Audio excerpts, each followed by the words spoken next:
es que si tú y yo somos cristianos, se debería esperar que nos comportemos como cristianos.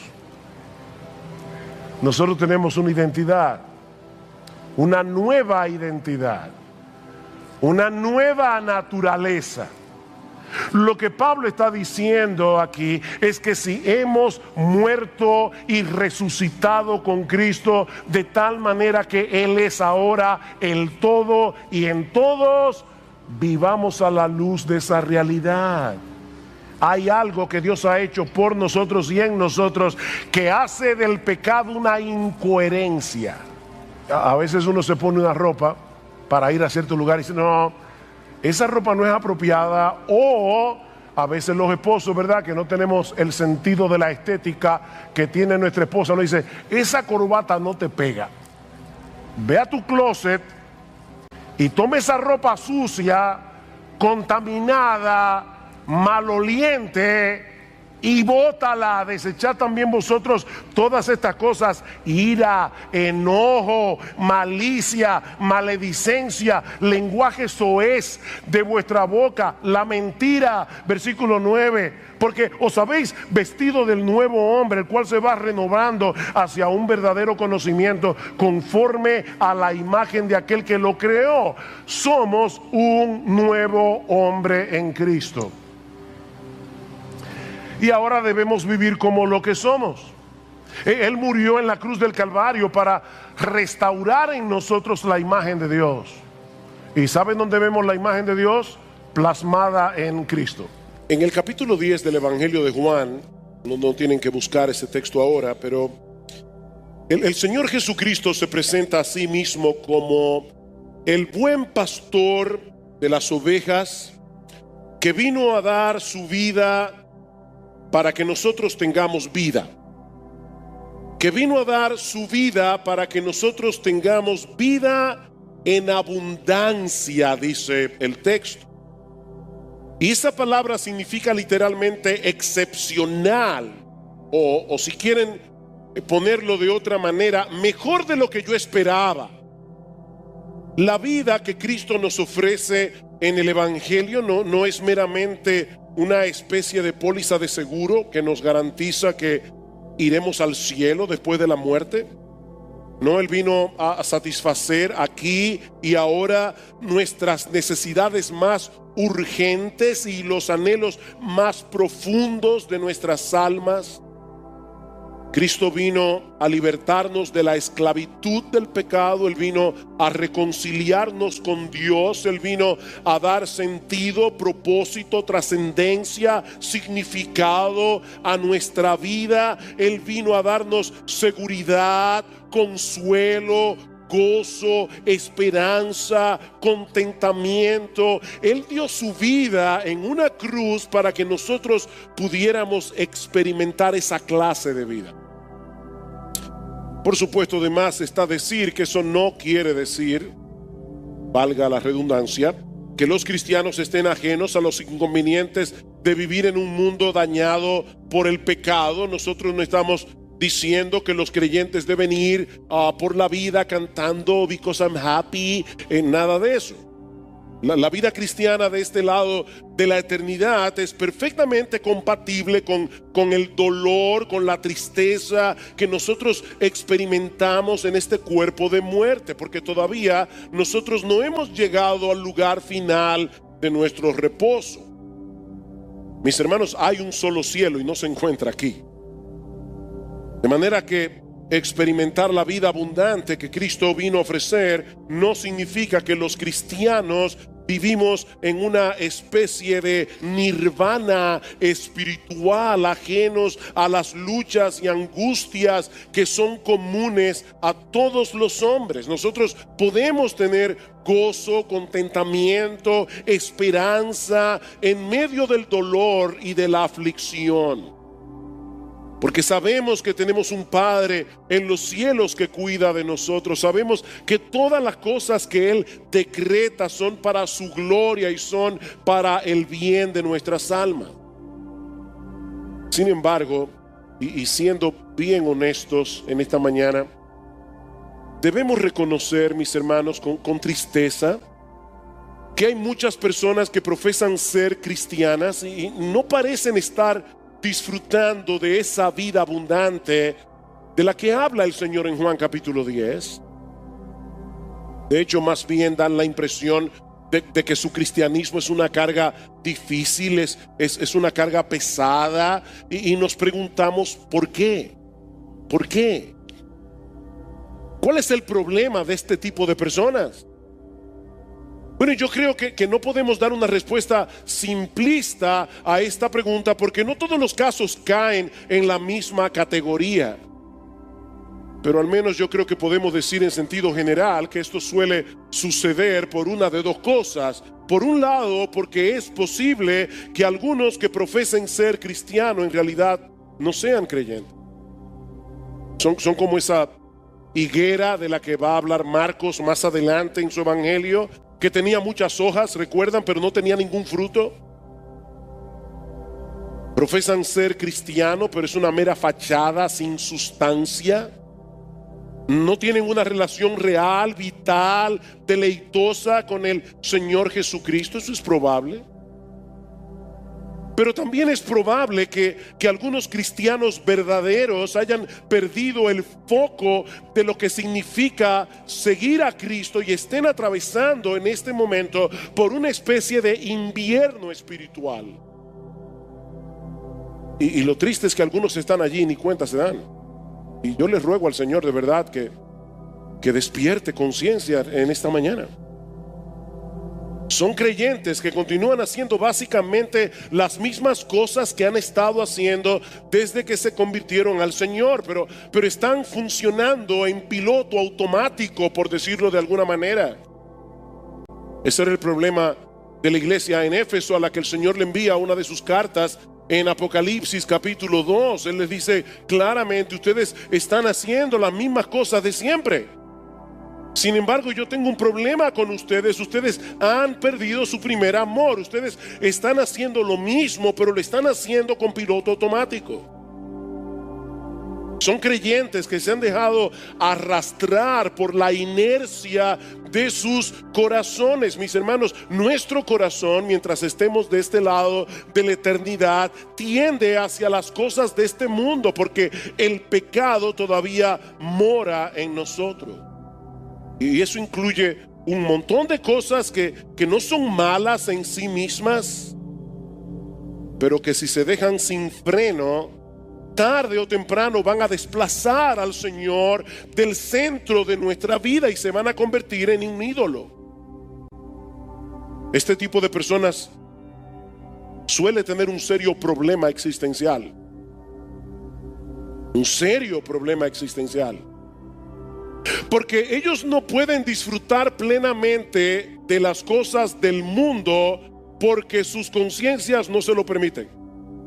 Son creyentes, tienen al Espíritu Santo y el Espíritu los anhela celosamente, así que no pueden disfrutar plenamente de las cosas de este mundo como lo disfrutaban antes cuando no eran creyentes, pero tampoco disfrutan plenamente de su vida cristiana, porque se han dejado absorber de tal manera por las cosas de este mundo, sean legítimas o no, que están languideciendo espiritualmente. Ellos están así como en una especie de tierra de nadie. Ellos viven como en un limbo espiritual. Son cristianos insípidos que van por la vida profesando a Cristo y dando pena al mismo tiempo. Profesando a Cristo y dando pena.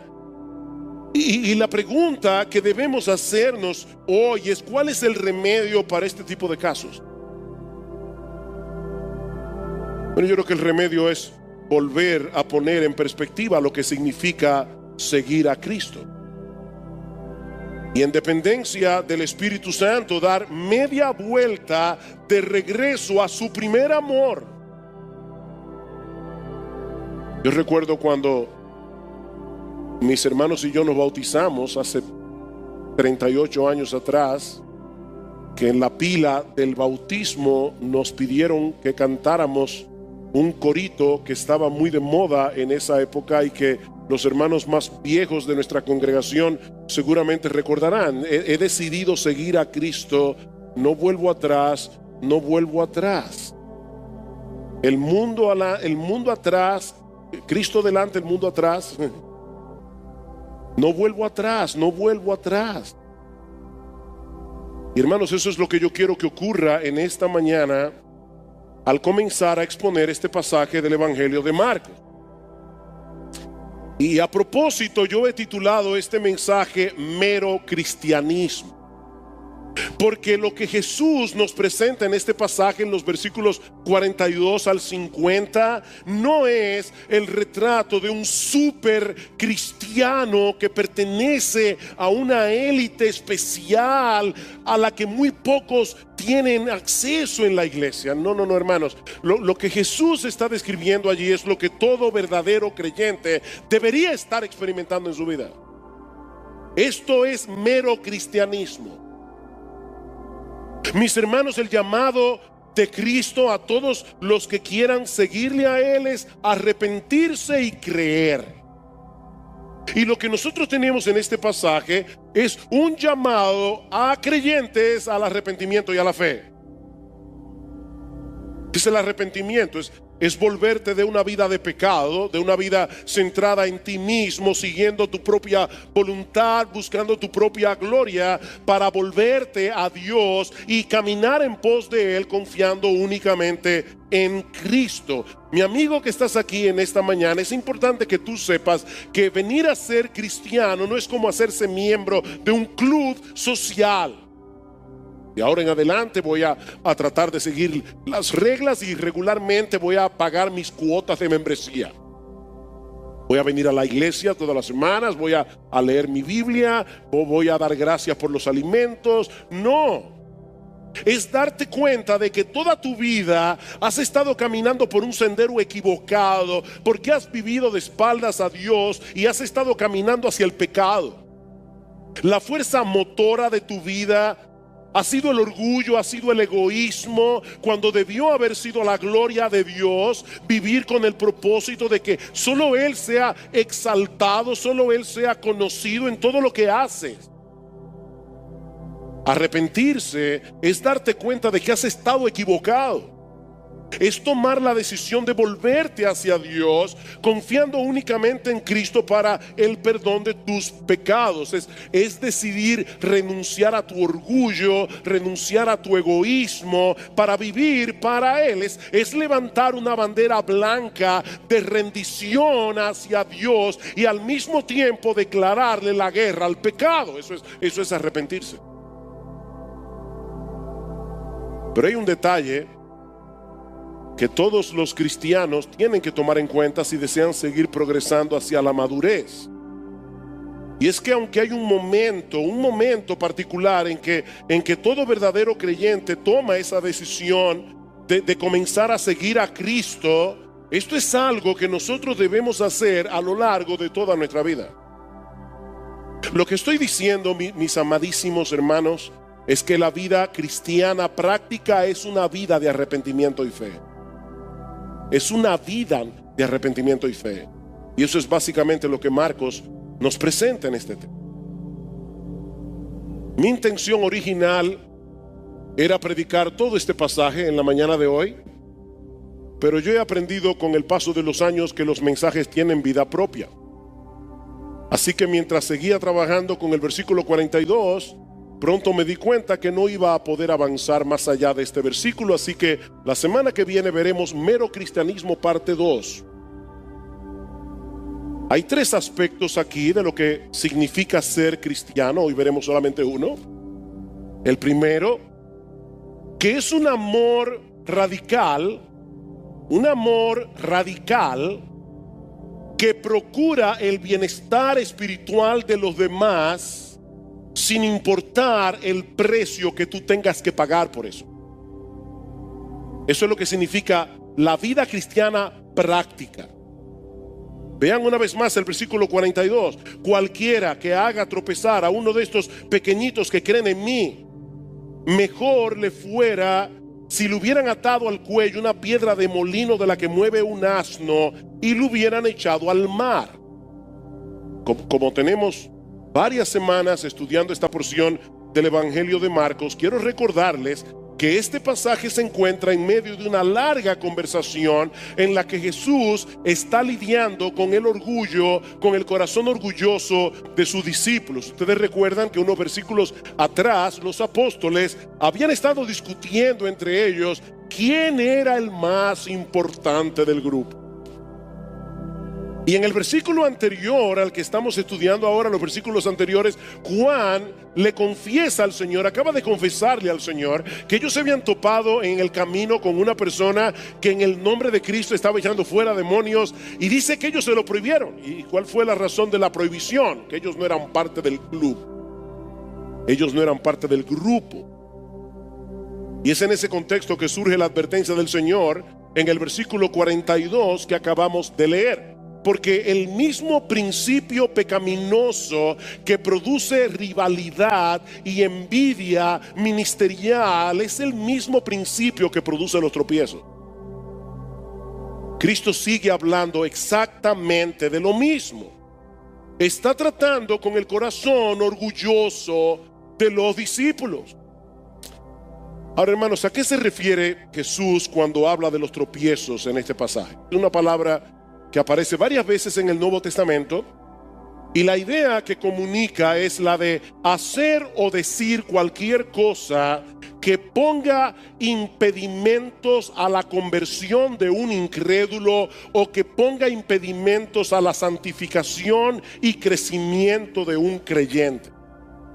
Eso es poner tropiezo, es estorbar el camino de alguien para que llegue a ser cristiano, o es estorbar el camino de un cristiano para que sea cada vez más semejante a Cristo. O sea, para impedir que sea cada vez más semejante a Cristo.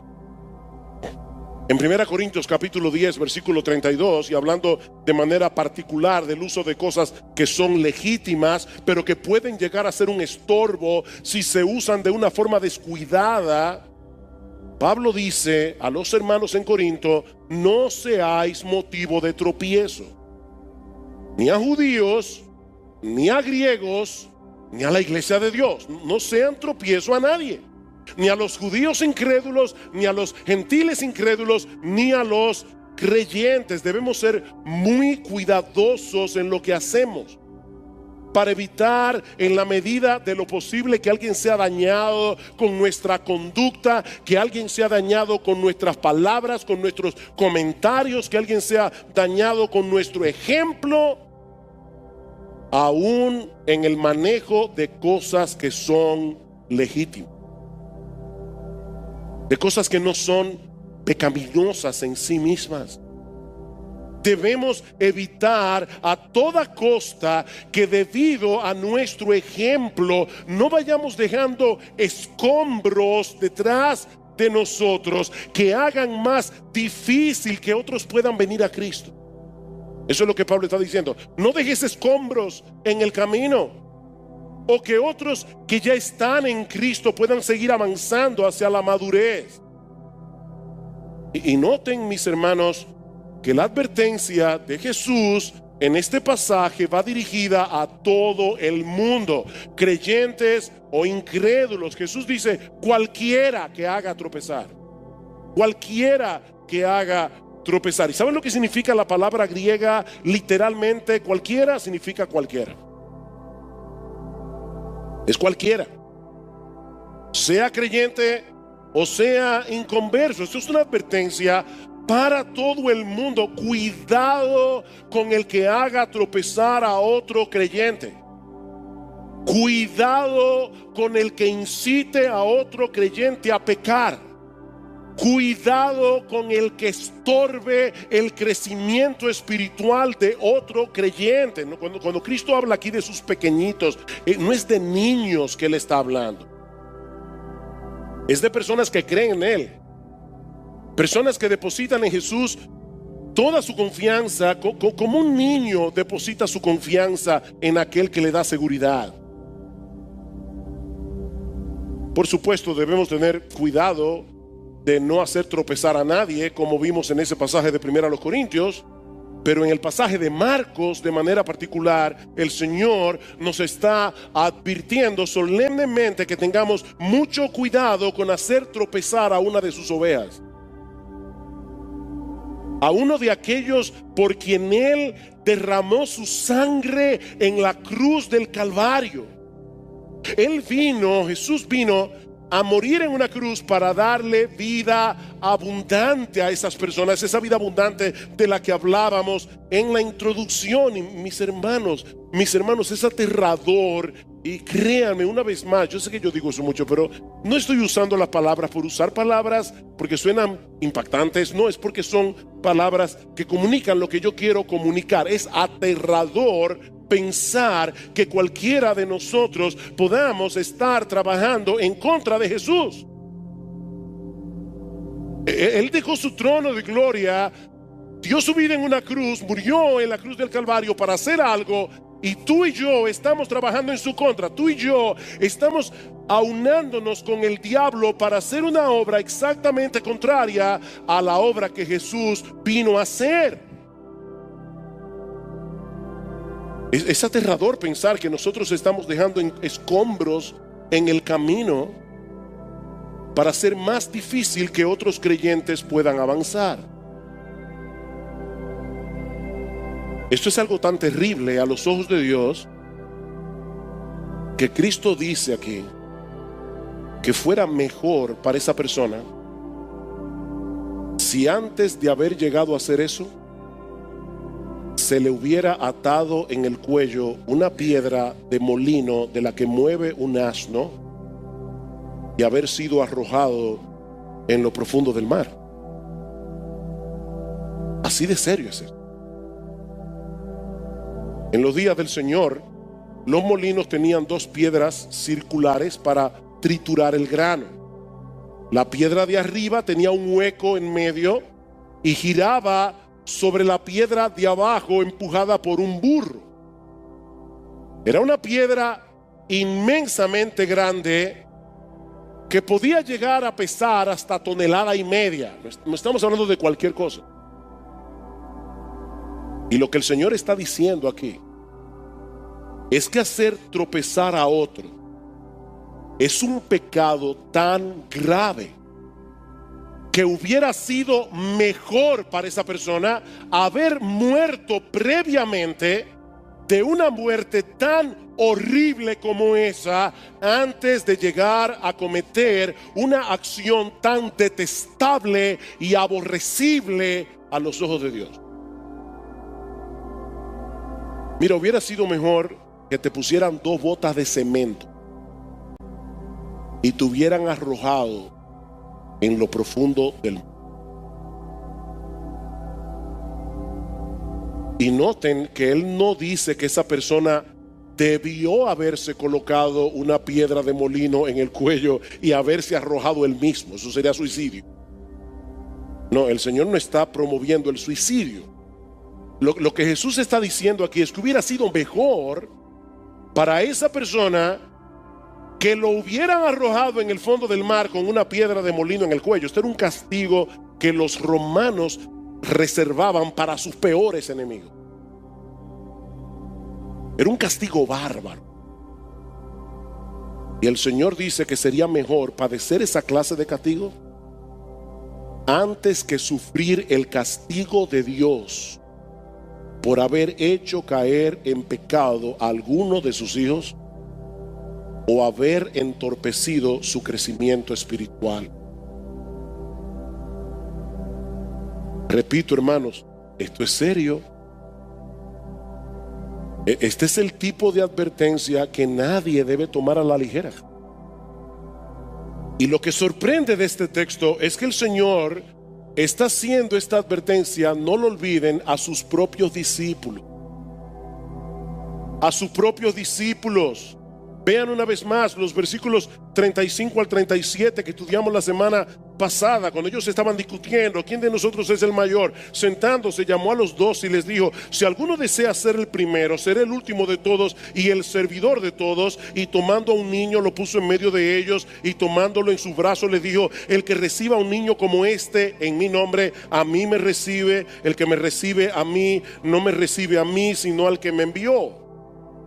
El Señor está tratando con el orgullo que se estaba manifestando en la relación entre ellos, y les dice que el camino para llegar a ser grande en el reino de Dios, ¿saben cuál es? Ocupar el último lugar y servir a todo el mundo. Ese es el camino para llegar a ser grande. O si quieren ponerlo de otro modo, es un camino de humildad que se manifiesta en servir a otros simplemente porque son de Cristo. Lo que el Señor quiere hacerle ver a sus discípulos es que debido a la relación que nosotros tenemos con Él, estamos unidos a Él. El que le sirve a uno de los suyos, por ser uno de los suyos, en realidad le está sirviendo a Cristo. Le está sirviendo a Cristo. Todo cristiano que recibe a otro cristiano y le sirve, está recibiendo y está sirviendo a Cristo, porque Él vive en nosotros. No podemos aislar a Cristo de los cristianos. Es lo mismo que nosotros vemos en esa escena que nos presenta Jesús del día del juicio en Mateo capítulo 25. ¿Recuerdan cómo Él va a llamar a los justos y le va a decir: entren al reino preparado por vuestro Padre, porque tuve hambre y me diste de comer, tuve sed y me diste de beber, todo lo demás? Y los justos le dirán: Señor, ¿y cuándo nosotros te hicimos todo eso? Y dice: respondiendo el rey les dirá: en verdad os digo que en cuanto lo hicisteis a uno de estos hermanos míos, aún a los más pequeños, a mí me lo hiciste. A mí me lo hiciste. Pero hermanos, esto también funciona a la inversa. Cuando alguien le hace daño a un cristiano, es contra Cristo mismo que está pecando. Eso fue lo que el Señor le hizo ver a Saulo de Tarso antes de que llegara a ser el apóstol Pablo. Jesús se le presenta en el camino a Damasco y le dice: Saulo, Saulo, ¿por qué me persigues? Y Pablo le pregunta: Señor, ¿quién eres? Y él le dice: yo soy Jesús. Yo soy Jesús a quien tú persigues. Es tal la identificación de Cristo con su pueblo que perseguir a la iglesia, hacerle daño a la iglesia, atentar contra la iglesia, es perseguir a Jesús, es atentar contra Jesús. De manera que cuando un creyente le pone tropiezo a otro creyente, está cometiendo un pecado contra Cristo mismo de enormes proporciones. Y hermanos, hay muchas maneras de hacer eso. Hay muchas maneras de hacer eso. La más obvia de todos es incitar a otros a pecar contra Dios, a violar los 10 mandamientos, ya sea con nuestro ejemplo, ya sea con nuestras palabras. Un novio que seduce a su novia o viceversa para que tengan una relación impura antes del matrimonio, ya sea que lleguen o no a tener relaciones sexuales, se están convirtiendo en una piedra de tropiezo para el otro. Un creyente que invita a otro a ver una película que no debe ver o a visitar un lugar que no deben visitar, sobre todo si es alguien nuevo en la fe, lo están haciendo tropezar. Una creyente que no tiene en cuenta la modestia en el vestir, que usa ropa sensual, ropa provocativa, que deja ver más de lo que una mujer piadosa y temerosa de Dios debería dejar ver, es una piedra de tropiezo. Cuando usamos nuestra libertad descuidadamente, nuestra libertad sin tomar en cuenta el impacto que eso puede tener en la vida espiritual de otros creyentes, estamos siendo piedra de tropiezo.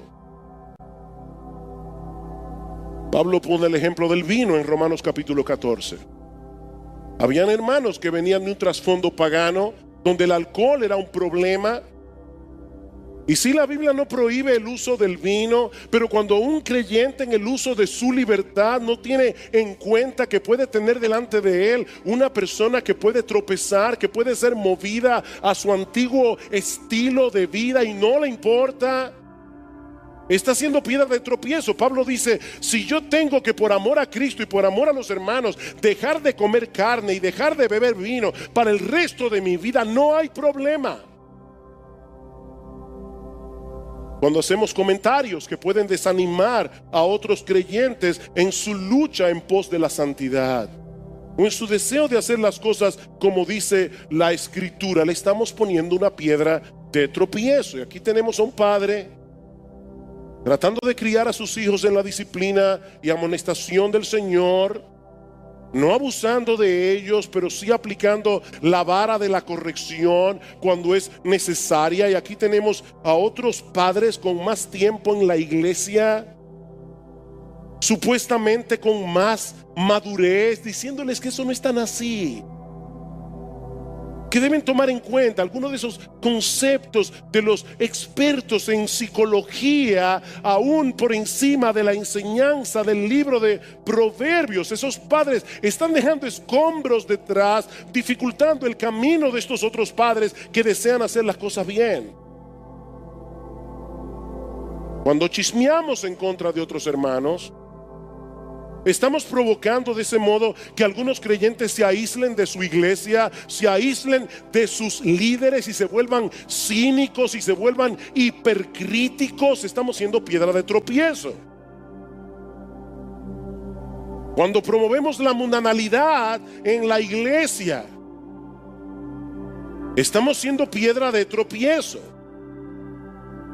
Y para ser más concreto, mi hermano, cuando tu estilo de vida, cuando el uso de tu tiempo, cuando el uso de tus recursos, la forma como te entretienes, promueven los valores del mundo que son ajenos y contrarios a la piedad, que son ajenos y contrarios al temor de Dios, que no promueven una vida cada vez más semejante a Jesús, eso es mundanalidad.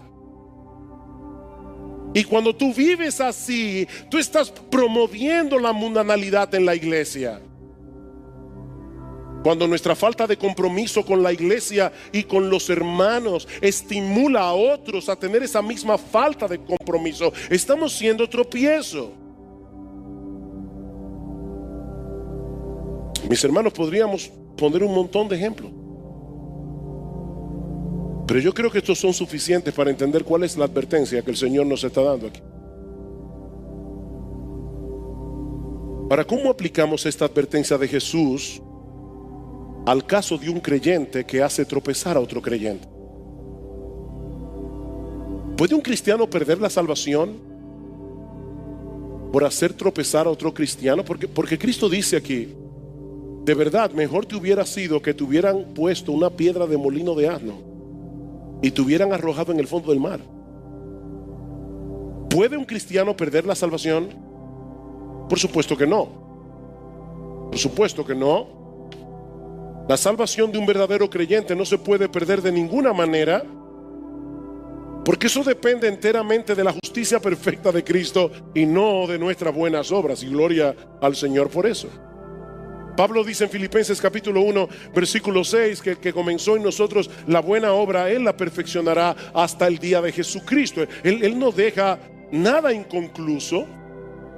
Si Él derramó su sangre por ti en la cruz del Calvario, mi hermano, mi hermana, tú puedes estar seguro de que vas a llegar a la gloria, porque ya Jesús hizo todo lo que había que hacer para que eso ocurra con toda certeza. Entonces, ¿para qué está esa advertencia aquí?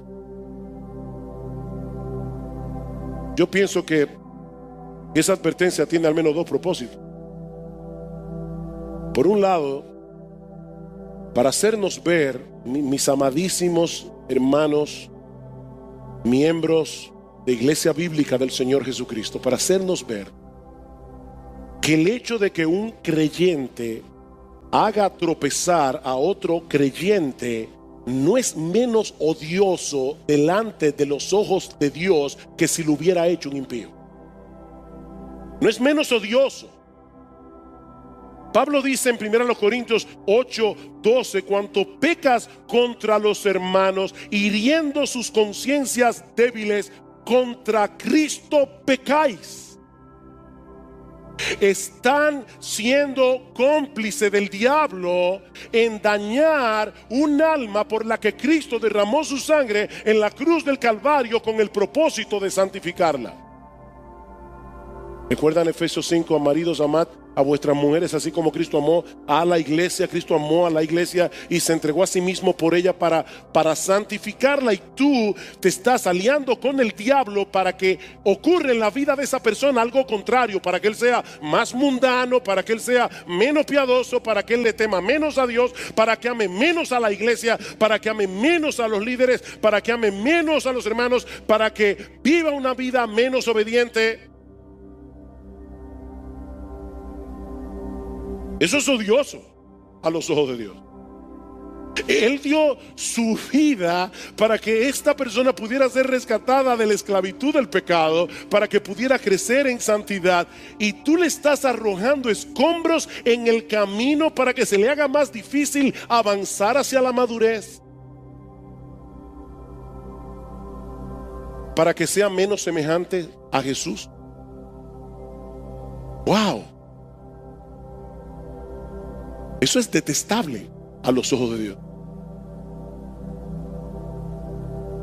Miren, mis hermanos, los cristianos no merecemos un castigo menor que el de los impíos cuando hacemos eso. ¿Oyeron eso? Los cristianos no merecemos un castigo menor que el de los impíos cuando hacemos eso. Gracias al Señor que Él pagó por todos nuestros pecados en la cruz, si somos creyentes, aunque eso no evita la disciplina de Dios. Pero Él pagó por nuestros pecados, incluyendo el pecado de hacer tropezar a otros. Pero, mis hermanos, de ninguna manera podemos tomar ese pecado a la ligera. Eso es lo que Cristo nos está haciendo ver aquí. Esto es algo odioso, es algo detestable, es algo abominable, es algo horrible a los ojos de Dios. Pero yo creo que hay otra razón adicional de por qué esa advertencia está ahí. Si una persona está viviendo descuidadamente, poniendo tropiezo a otros sin que eso perturbe su conciencia, sin que se arrepienta de su pecado, amparada en que esa es su libertad en Cristo, es muy probable que esa persona esté yendo camino al infierno. Es muy probable que esa persona esté yendo camino al infierno pensando que es un creyente y no lo es. Escuchen lo que sigue diciendo el Señor en los versículos 43 al 48 que vamos a estudiar la semana que viene. Él dice a sus apóstoles: mira, si tu mano te es ocasión de caer o de pecar, córtala. Córtala, porque te es mejor entrar en la vida manco que teniendo las dos manos ir al infierno, al fuego inextinguible. No olviden que ahí había uno que parecía ser del grupo y no era del grupo. Se llamaba Judas y terminó en el infierno. Judas no tomó en serio esta advertencia y él estaba allí. Si tu pie te es ocasión de pecar, córtalo. Te es mejor entrar cojo a la vida que teniendo los dos pies ser echado al infierno, donde el gusano de ellos no muere y el fuego no se apaga. Si tu ojo te es ocasión de pecar, sácalo, porque te es mejor entrar al reino de Dios con un solo ojo que teniendo dos ojos ser echado al infierno. Lo que Jesús está diciendo aquí es: la vida eterna, el reino de los cielos es tan valioso que vale la pena dejar fuera, echar fuera las cosas más valiosas que nosotros tenemos. Él no está enseñando aquí que nos mutilemos. Él no está enseñando literalmente que nos saquemos los ojos. Él está enseñándonos aquí que el discipulado tiene un costo.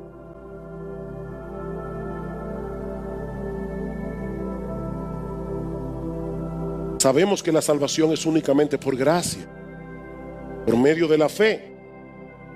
De hecho, esta tarde creo que el pastor Salvador va a estar predicando acerca de la relación de la fe y las obras. Hermanos, la Biblia dice que una fe que no produce obras es una fe que está muerta.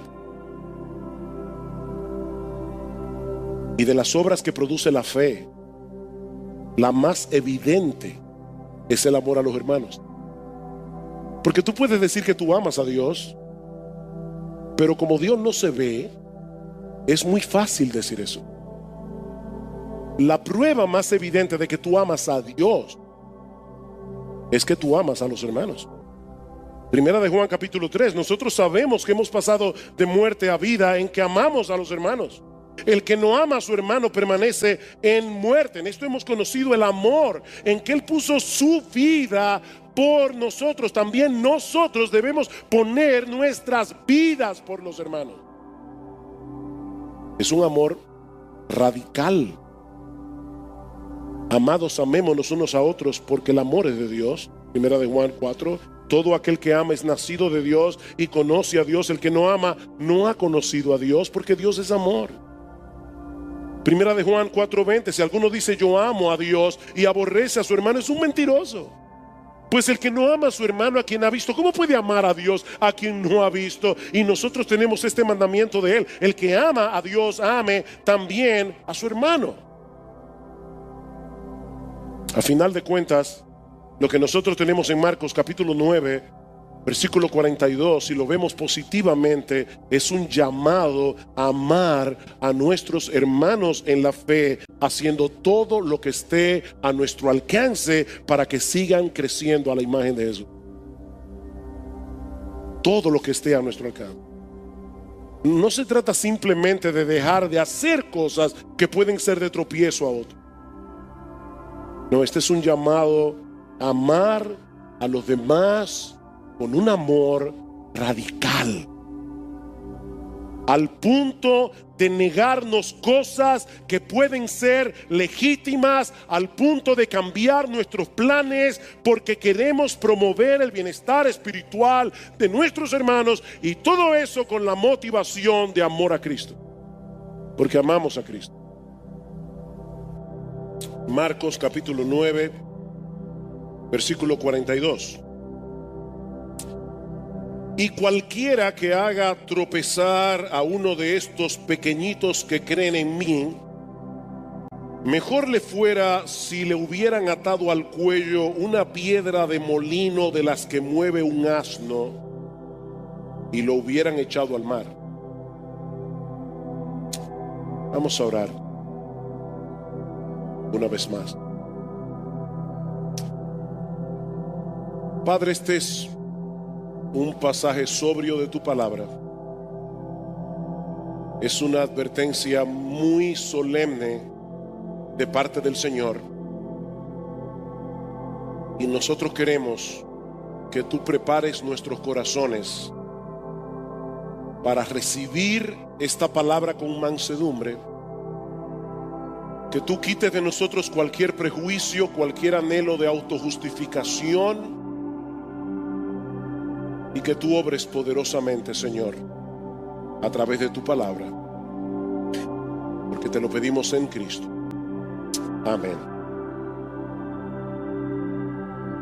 En el capítulo 10 del Evangelio de Juan, no tienen que buscar ese texto ahora, pero el Señor Jesucristo se presenta a sí mismo como el buen pastor de las ovejas, que vino a dar su vida para que nosotros tengamos vida, que vino a dar su vida para que nosotros tengamos vida en abundancia, dice el texto. Y esa palabra significa literalmente excepcional, o si quieren ponerlo de otra manera, mejor de lo que yo esperaba. La vida que Cristo nos ofrece en el Evangelio no es meramente una especie de póliza de seguro que nos garantiza que iremos al cielo después de la muerte. No, Él vino a satisfacer aquí y ahora nuestras necesidades más urgentes y los anhelos más profundos de nuestras almas.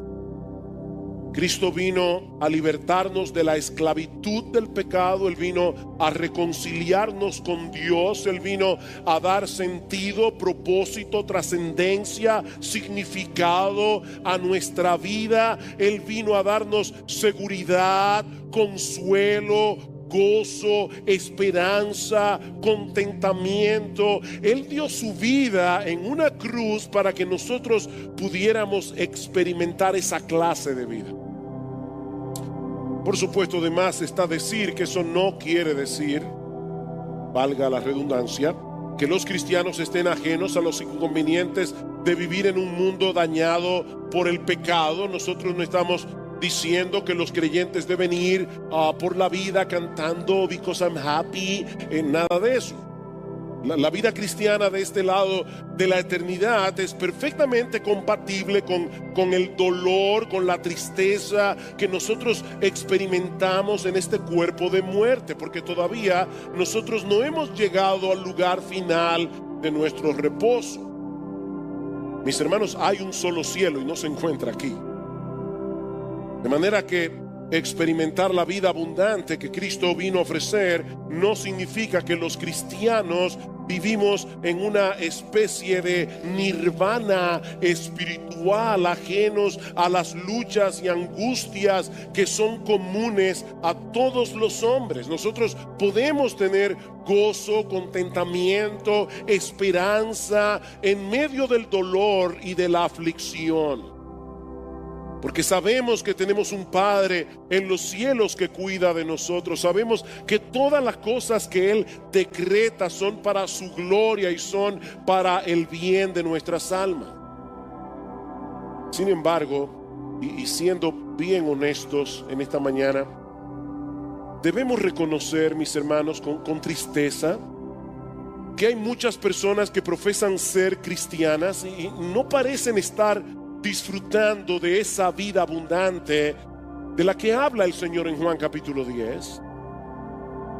De hecho, más bien dan la impresión de que su cristianismo es una carga difícil, es una carga pesada, y nos preguntamos ¿por qué? ¿Por qué? ¿Cuál es el problema de este tipo de personas?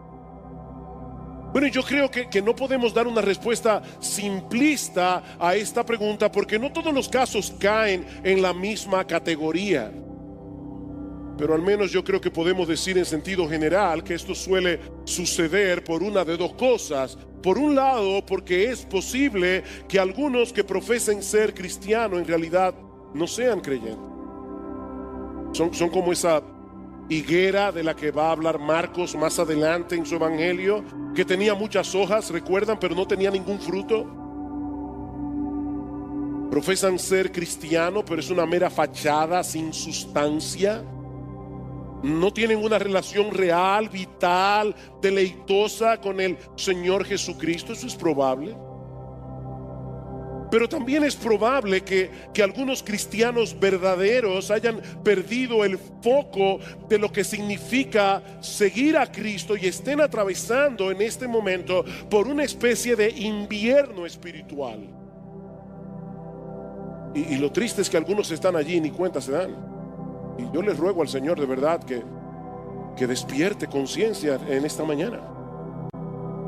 Son creyentes que continúan haciendo básicamente las mismas cosas que han estado haciendo desde que se convirtieron al Señor, pero están funcionando en piloto automático, por decirlo de alguna manera.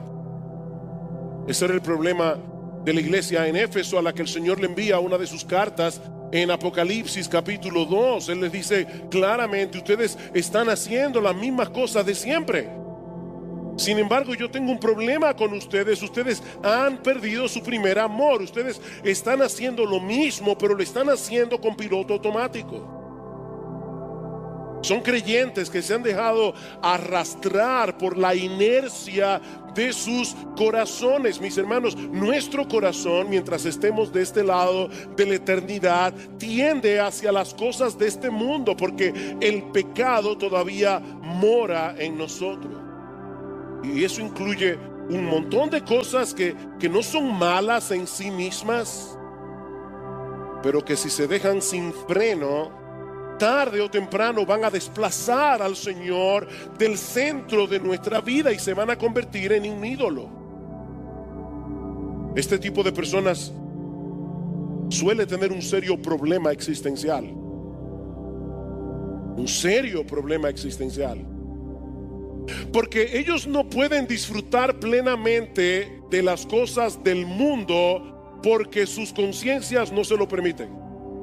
Son creyentes, tienen al Espíritu Santo y el Espíritu los anhela celosamente, así que no pueden disfrutar plenamente de las cosas de este mundo como lo disfrutaban antes cuando no eran creyentes, pero tampoco disfrutan plenamente de su vida cristiana, porque se han dejado absorber de tal manera por las cosas de este mundo, sean legítimas o no, que están languideciendo espiritualmente. Ellos están así como en una especie de tierra de nadie. Ellos viven como en un limbo espiritual. Evangelio de Mateo, capítulo 7, y vamos a leer los versículos 13 y 14. Dice así la palabra de Dios: entrad por la puerta estrecha, porque ancha es la puerta y espacioso el camino que lleva a la perdición, y muchos son los que entran por ella. Porque estrecha es la puerta y angosto el camino que lleva a la vida, y pocos son los que la hallan. Esta es la tercera oportunidad en que nos detenemos a considerar las enseñanzas contenidas en este texto. Como hemos visto ya, nuestro Señor Jesucristo ha comenzado lo que podríamos llamar la conclusión del Sermón del Monte. Luego que la naturaleza de su reino ha sido claramente establecida, ahora el Señor procede a invitar a sus oyentes a entrar por la puerta que conduce a ese reino. Entrad por la puerta estrecha, porque estrecha es la puerta y angosto el camino que lleva a la vida, y pocos son los que la hallan. Pero eso trae a colación una pregunta que queremos responder en esta mañana para concluir con esta breve serie que hemos estado trayendo en este pasaje de las Escrituras. ¿Cómo se entra por esa puerta? Para responder esta pregunta, veamos en primer lugar 3 persuasiones que preparan al pecador para entrar por la puerta estrecha. Nadie aceptará esta invitación de Cristo a menos que esté persuadido, plenamente convencido de estas 3 cosas. En primer lugar, el pecador debe estar persuadido de que él está fuera de la puerta y consecuentemente fuera del reino. Si me invitan a entrar a algún lugar es porque estoy fuera. Solo puedo ser invitado a pertenecer a algo a lo que todavía no pertenezco. Eso es algo obvio. Uno de los problemas que Cristo confrontó con muchos de sus oyentes en aquel día es que muchos de ellos creían estar dentro. Pero Cristo viene ahora y les dice: entrad por la puerta estrecha. Y una de las cosas que evidentemente el Señor Jesucristo trata de hacer en el Sermón del Monte es destruir la esperanza falsa que muchos de ellos tenían. En Mateo capítulo 5 versículo 20 dice el Señor: si vuestra justicia no fuere mayor que la de los escribas y fariseos, no entraréis en el reino de los cielos. Y en otro lugar les dice en el mismo Sermón del Monte: todo árbol que no da buen fruto es cortado y echado en el fuego. Y en otro lugar en el mismo sermón dice: no todo el que me dice Señor, Señor, entrará en el reino de los cielos. ¿Qué está tratando de hacer el Señor? Convencerlos de que están fuera. Nadie entrará por la puerta estrecha si no viene primero al convencimiento de que está fuera de esa puerta, fuera del reino, fuera de los caminos de Dios y de su pueblo. Si no aceptamos ese hecho, nunca procuraremos entrar. En segundo lugar, para que el pecador acepte la invitación de entrar por la puerta estrecha, debe estar persuadido de que necesita desesperadamente entrar. Debe ser persuadido de que está fuera, pero también debe estar persuadido de que necesita desesperadamente entrar. ¿Para qué voy a transitar por un camino angosto y difícil si me encuentro en estos momentos transitando por uno amplio y cómodo? A menos que no veamos claramente que esa puerta ancha y ese camino espacioso termina en destrucción, no lo abandonaremos. En Amós capítulo 4, versículo 12, dice el Señor: prepárate para venir al encuentro con tu Dios. Prepárate. Tarde o temprano te presentarás delante de tu Dios. Tarde o temprano te presentarás delante de tu Creador. Prepárate. Puede ser dentro de 10 años, puede ser dentro de 40 años, puede ser en este mismo día. La pregunta es, ¿tú estás preparado para encontrarte con Él? ¿Estás preparado para presentarte de aquel que algún día ha de juzgar con justicia al mundo entero, conforme al patrón perfecto de su ley? ¿Alguna vez has caído en cuenta del hecho de que te vas a presentar delante de aquel que conoce al dedillo, con todos sus detalles, todo lo que tú has hecho, todo lo que tú has pensado, todas tus motivaciones? ¿Alguna vez tú has pensado eso? Es esta realidad la que hace necesario entrar por la puerta estrecha. Para que el pecador entre por esa puerta, debe ser persuadido primero de que necesita entrar, de que lo necesita con urgencia. Para entrar por la puerta estrecha, debemos entender primero que necesitamos entrar.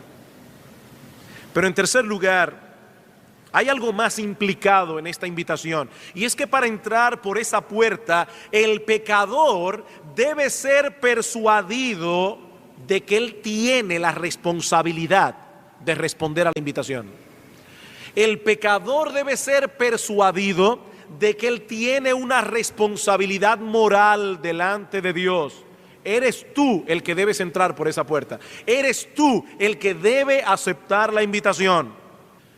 El Señor los está invitando a tomar una determinación. Entra por la puerta estrecha. Esa es tu decisión. Entra por la puerta estrecha. Hay algo aquí de lo que el pecador es responsable. Él debe entrar. El hombre es responsable de responder al llamado de Dios, y si no lo hace, recibirá el fruto de su rebeldía al despreciar la invitación. Así como la Biblia habla de una elección divina, así también enseña que Dios ha proclamado una invitación a todo hombre a venir a Él en arrepentimiento y fe. Dios los ha invitado y Él ha prometido no desechar a nadie que acepte la invitación. El mismo hombre que escribió Romanos capítulo 9, versículo 16, el apóstol Pablo, que dijo que esto no depende del que quiere ni del que corre, sino de Dios que tiene misericordia. Ese mismo hombre, predicando el evangelio a los atenienses, les dijo: ahora Dios manda a todos los hombres en todo lugar que se arrepientan. Dios manda a todos los hombres que se arrepientan. No solo es una invitación, es una orden, es un mandato de Dios. Dios envió a su Hijo a morir en una cruz y lo resucitó al tercer día, y envió a sus siervos a proclamar que en Él hay perdón para todo aquel que cree. Y ahora, en base a lo que Cristo hizo en la cruz del Calvario, ahora Dios manda a todos los hombres que se arrepientan. Ahora Dios manda a todos los hombres que crean en su Hijo. Eres moralmente responsable delante de Dios. Y Dios sinceramente ofrece a todos el perdón de los pecados a través de la fe en su Hijo. Todo aquel que acepte la invitación será perdonado. El punto es que tú vas camino a una condenación segura. Y Dios te ha extendido una invitación. Entra por la puerta estrecha. Si aceptas la invitación, no serás desechado y escaparás de la destrucción que te espera. Pero si rehusas entrar, tú serás responsable delante de Dios por haber rehusado entrar. Tú serás responsable. Nosotros, los cristianos, tenemos un mensaje que proclamar: que en Cristo hay perdón para todo aquel que cree. Quizá no haya otro texto en el Nuevo Testamento que exprese esta verdad más hermosamente que la declaración que encontramos en 2 Corintios capítulo 5 versículo 20. Dice el apóstol Pablo: somos embajadores en nombre de Cristo, como si Dios rogase por medio de nosotros. Os rogamos en nombre de Cristo, reconciliaos con Dios. Cristo está rogando por medio de nosotros, porque nosotros somos sus embajadores. Cristo está rogando por medio de nosotros. He aquí entonces tres persuasiones que preparan al pecador para entrar por la puerta estrecha. Él debe estar persuadido de que está fuera, debe estar persuadido de que necesita urgentemente entrar, debe ser persuadido de que él es responsable delante de Dios responder a esa invitación. Así que, mi amigo, si tú nunca te has visto fuera del reino de Dios, tú nunca has entrado. Algunas personas dicen cuando les predicamos el evangelio: yo siempre he tenido temor de Dios. Toda mi vida, para mí, Dios siempre ha sido importante. Mi amigo, si tú piensas así, tú nunca has entrado por la puerta estrecha. Porque nadie nace cristiano. Nadie nace dentro. Si tú crees que tú desde niño estás dentro, tú nunca has entrado. Nunca has entrado, porque todos nacimos fuera de la puerta. Y en un momento dado de nuestras vidas, algunos hemos decidido entrar porque sabíamos que estábamos fuera. ¿Cómo se entra por la puerta estrecha? Entrar por la puerta estrecha requiere de nosotros dos pasos: creer y arrepentirte. ¿Cómo se entra por la puerta estrecha? A través de la fe y el arrepentimiento. Marcos capítulo 1, versículos 14 y 15. Después que Juan fue encarcelado, Jesús vino a Galilea predicando el evangelio del reino de Dios, diciendo: el tiempo se ha cumplido y el reino de Dios se ha acercado. Arrepentíos y creed en el evangelio. ¿Qué debemos hacer? Arrepentirnos y creer. Debemos arrepentirnos y creer. Cuando el carcelero de Filipos preguntó a Pablo y a Silas: señores, ¿qué debo hacer para ser salvo?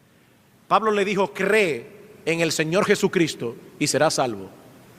Y cuando aquellos hombres que escucharon el sermón de Pedro en Pentecostés dijeron: varones hermanos, ¿qué haremos? Pedro le dijo: arrepentíos. He ahí los dos pasos para entrar por la puerta estrecha. Arrepiéntanse, crean. La palabra griega que se traduce en el Nuevo Testamento, arrepentimiento, es metanoia. Una palabra compuesta. Meta significa cambio. Noia viene del griego nous, que significa mente. Cambio de mente. Un cambio en nuestra forma de pensar que produce nuevos propósitos y que por consiguiente se manifiesta en un cambio de conducta. Bueno, lo primero que necesita el pecador es saber que va caminando por un camino equivocado, que lo va a llevar sin duda a una condenación eterna. Eso es lo primero. Y luego que el pecador ha adquirido y aceptado esa información como buena y válida, ahora entran en juego su voluntad y sus emociones. Este pecador decide cambiar de camino. Y no solo decide cambiar de camino, sino que aborrece el camino anterior. Y se entristece de haber estado en el error por tanto tiempo. Es por eso que el arrepentimiento está estrechamente ligado a una seria determinación a divorciarse de la vida de pecado. El pecador va en su pecado muy tranquilo hasta que de repente le llega la información del evangelio: ese pecado te va a llevar al infierno. Por ese pecado algún día vas a dar cuentas delante de Dios. Y ahora este individuo que antes amaba su pecado, se deleitaba en su pecado, se gozaba en su pecado, comienza a ver su pecado como la más grande desgracia de su vida. Por ahí comienza el arrepentimiento.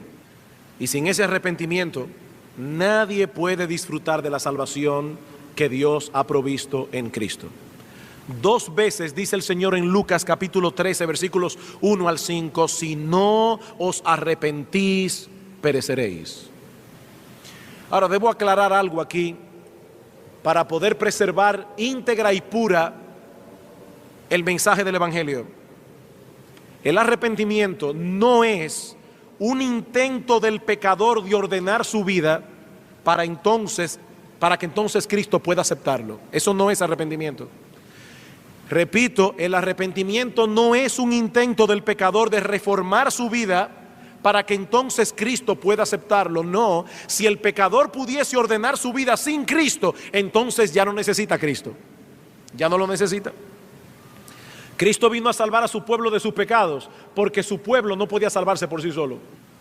Estamos hablando más bien de una persona que reconoce su pecaminosidad, pero al mismo tiempo reconoce su incapacidad de escapar de semejante condición.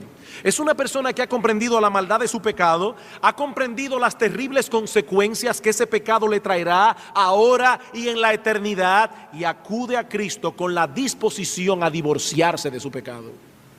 Pero él sabe que él no va a poder divorciarse de su pecado sin la ayuda del Señor. Las dos cosas juntas. Él sabe que él no puede abandonar su vida de pecado sin la ayuda de la gracia de Dios. ¿Qué es un pecador arrepentido? Uno que va a Cristo diciendo: Señor, yo no puedo, pero ayúdame tú. Señor, yo sé que mi pecado es una maldición, yo sé que mi pecado me condenará, yo sé que mi pecado me llevará hasta el infierno, pero yo no puedo romper con esas cadenas, no puedo. Señor, perdóname. Señor, dame un nuevo corazón. No es el individuo que dice: no, yo voy a reformarme primero y después iré. Mi amigo, tú no vas a poder reformarte. Tú debes reconocer que no puedes seguir luchando con la maldad de tu corazón. Debes ir a Cristo, pedirle perdón, pero pedirle también que te transforme, pedirle también que te conceda la gracia que tú necesitas para ser librado de la esclavitud del pecado. Eso es arrepentimiento. Pero no podemos quedarnos en el arrepentimiento. No se trata simplemente de dejar al mundo atrás, sino de abrazar a Cristo, descansar en Él. Y eso es creer. Juan capítulo 1, versículo 12. Dice en el versículo 11: a los suyos vino y los suyos no le recibieron, mas a todos los que le recibieron, a Cristo, a los que creen en su nombre, les dio potestad de ser hechos hijos de Dios. La fe es el instrumento por medio del cual nos apropiamos de Cristo. ¿Qué es la fe? La fe es una mano vacía que está dispuesta a tomar todo lo que Cristo le ofrezca. Señor, yo no tengo nada que ofrecer, yo no tengo buenas obras que traer delante de ti, yo no tengo nada, pero yo confío en ti. El alma que ha visto su pecado debe ver también su impotencia. Nada podemos hacer por nosotros mismos. Queremos dejar nuestro pecado, pero esa cadena no podemos romperla nosotros mismos. Queremos obedecer a Dios, pero solo Cristo puede transformar nuestro corazón para que podamos obedecerle. Dice en Juan capítulo 5, versículo 24: de cierto os digo, el que oye mi palabra y cree al que me envió, tiene vida eterna, no vendrá a condenación, ha pasado de muerte a vida. ¿Quién? El que cree, el que oye y cree.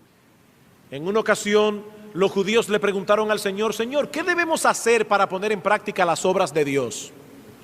Y Cristo le respondió en Juan capítulo 6: esta es la obra de Dios, que creáis en el que Él ha enviado. Lo que debes hacer, mi amigo, es dejar de confiar en ti mismo, dejar de confiar en lo que tú puedas hacer o has hecho para Dios y poner toda tu confianza en Cristo, en su vida perfecta, en su muerte en la cruz, en su resurrección. No es tener fe, es tener fe en el objeto correcto. Así que el asunto aquí no es el tamaño de la fe. El asunto aquí es en quién tú crees. No es la fe la que salva, es Cristo por medio de la fe. Tú puedes tener una gran fe y estar totalmente equivocado. Es creer en Cristo, es dejar de confiar en ti, es dejar de confiar en tu iglesia, es dejar de confiar en tu religiosidad, es confiar en lo que Cristo hizo. El que cree en mí tiene vida eterna, dice el Señor. Y ahora yo te pregunto, mi amigo, ¿alguna vez tú has ido a Cristo con ese sentimiento de impotencia en tu alma? Pidiéndole que limpie tus pecados, pidiéndole que te libere de ellos. Oh sí, pastor, yo he creído y me he arrepentido.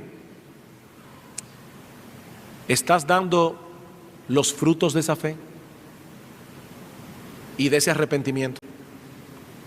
La fe y el arrepentimiento son árboles que dan frutos. Si no está el fruto, no está el árbol. La fe verdadera nunca viene sola, está acompañada de frutos. No está el fruto, no está la fe. Pablo nos dice en Gálatas capítulo 5 versículo 6 que la fe obra por el amor. La fe obra. Donde quiera que hay verdadera fe, encontraremos también un amor genuino al Señor, un amor que se traducirá en obediencia a sus mandamientos. El que tiene mis mandamientos y los guarda, ese es el que me ama, dice el Señor. Ese es el que me ama. El que me ama, mi palabra guardará. El que no me ama, no guarda mis palabras, dice el Señor. No somos salvos por amar a Cristo y guardar su palabra, no. Somos salvos por creer en Él. Por creer en Él. Ahora, ¿cómo tú puedes decir que confías en Él si no le amas? ¿Cómo tú puedes decir que confías en Él si no le obedeces? Ese es el fruto de la fe. Mi amigo, Dios nos dice en su palabra que si alguno dice que conoce a Cristo pero no guarda sus mandamientos, es un mentiroso. Es un mentiroso. Y una vez más yo te pregunto, ¿qué puedes decir de ti mismo? ¿Has tomado en serio alguna vez este problema que tú tienes con Dios por causa de tu pecado? ¿Qué has hecho al respecto? Porque Dios no nos ha dejado sin esperanza. Él ha provisto el remedio. Nuestro Señor Jesucristo, el Hijo de Dios, que siendo inocente murió en una cruz para pagar la deuda de todos aquellos que no podían pagarlas por sí mismos. Y Él nos ha dicho cuál es la manera en que nosotros podemos apropiarnos de esa bendición: el arrepentimiento y la fe. El arrepentimiento y la fe. Mi amigo, no te quedes allí lamentando tu mal. Ven a Cristo clamando por misericordia, porque nunca ha habido nadie, ni un solo pecador, que haya ido a Él y haya sido desechado.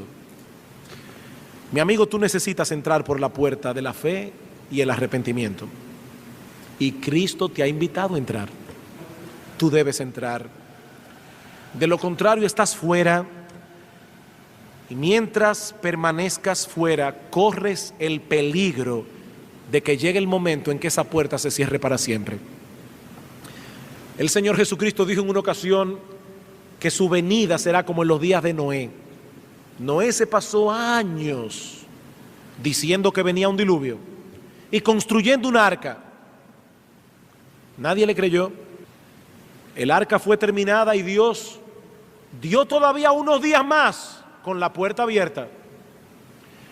Pero una vez se cerró esa puerta y comenzó a caer agua de los cielos, y todas esas personas entendieron que era verdad que venía un diluvio, comenzaron a tocar y a tocar y a tocar. A nadie se le abrió. Mi amigo, hay un día determinado por Dios en que esa puerta se cerrará para siempre. Se cerrará para ti en el día de tu muerte. Se cerrará para todos en el día de la venida del Señor. Y no importa con cuánta urgencia toques esa puerta, mi amigo, no se te abrirá.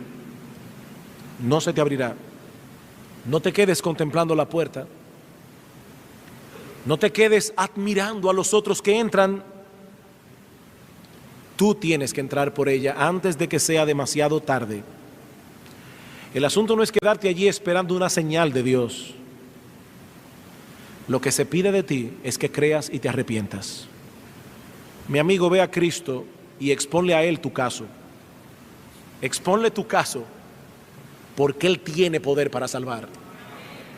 Ve a Él y clama pidiendo perdón y misericordia. Confiesa tu pecado de incredulidad. Confiesa tu impotencia. Pídele a Él que te dé un nuevo corazón. Pídele que te conceda la fe y el arrepentimiento. Pídele que escriba en tu corazón su ley. Pídeselo a Él. Tan grande es la misericordia de Cristo que aún hay lugar para muchos pecadores. Y yo no sé cuántas veces se te ha extendido esta invitación y tú la has rechazado. Una vez más, Dios tiene misericordia de ti. Una vez más. Mi amigo, si el Espíritu Santo te está convenciendo de pecado, hay una sola ciudad de refugio donde puedes esconderte, nuestro Señor Jesucristo, y hay una sola puerta de entrada. Cree y arrepiéntete. Una sola puerta de entrada. Nuestro Dios es bueno, para siempre es su misericordia. Y no importa cuántas veces tú hayas rechazado esta invitación, mi amigo, esa invitación está puesta delante de ti una vez más.